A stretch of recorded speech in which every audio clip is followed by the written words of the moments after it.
Hello കൂട്ടുകാരെ, PYQ സീരീസിൽ ഇന്നത്തെ ക്വസ്റ്റ്യൻ ഇതൊരു അസേഷൻ റീസൺ ക്വസ്റ്റ്യൻ ആണ്. Assertion the equation x square plus 3x plus 1 equals to x minus 2 whole square is a quadratic equation. Reason any equation of the form a x square plus bx plus c equals to 0 where a is not equals to 0 is called a quadratic equation. ഇത് quadratic equations എന്ന ചാപ്റ്ററിൽ നിന്നുള്ള ഒരു 1 mark question ആണ്. Assertion true ആണോ എന്ന് ആദ്യം നോക്കാം. X square plus 3x plus 1 equals to x minus 2 whole square. X square plus 3x plus 1 equals to ഈ എക്സ് മൈനസ് 2 ഹോൾ സ്ക്വയർ എന്നത് a minus b whole square എന്ന ഫോമിലാണല്ലോ ഉള്ളത്. അപ്പോൾ അത് എക്സ്പാൻഡ് ചെയ്ത് കഴിഞ്ഞാൽ a square minus 2ab plus b square എന്നാവും.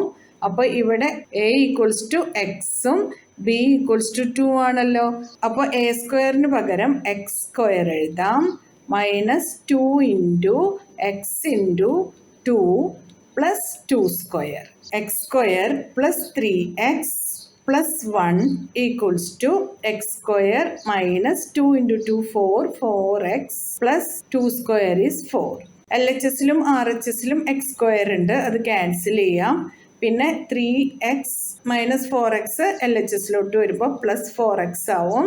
പ്ലസ് 1 ഈ 4 LHSലോട്ട് വരുമ്പോൾ മൈനസ് 4 ആവും. Equals to 0. 3x plus 4x is 7x.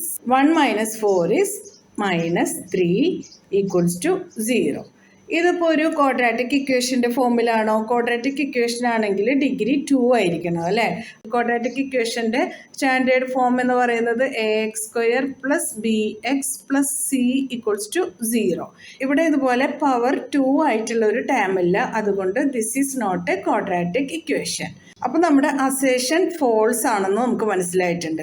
ഇനി റീസൺ എന്താണ് ഇവിടെ പറഞ്ഞിട്ടുള്ളത്? Any equation of the form a x square plus bx plus c equals to 0 where a is not equals to 0 is called a quadratic equation. നമ്മൾ പറഞ്ഞല്ലോ a x square plus bx plus c equals to 0 എന്ന ഫോമിലാണെങ്കിലാണ് quadratic equation ആവുന്നത് എന്ന്. അതുകൊണ്ട് തന്നെ reason true ആണ്, assertion is wrong. Option D ആണ് നമ്മുടെ ആൻസർ.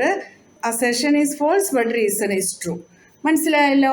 PYQ സീരീസിൽ അടുത്ത ക്വസ്റ്റ്യനായിട്ട് നമുക്ക് നാളെ കാണാം. നിങ്ങൾക്ക് ഈ വീഡിയോ ഇഷ്ടമായാൽ നിങ്ങളുടെ ഫ്രണ്ട്സിനൊക്കെ ഒന്ന് ഷെയർ ചെയ്ത് കൊടുക്കണം. ലൈക്ക് ചെയ്യാനും സബ്സ്ക്രൈബ് ചെയ്യാനും മറക്കരുതേ. എന്നാൽ ശരി കൂട്ടുകാരെ, താങ്ക് യു, ബൈ ബൈ.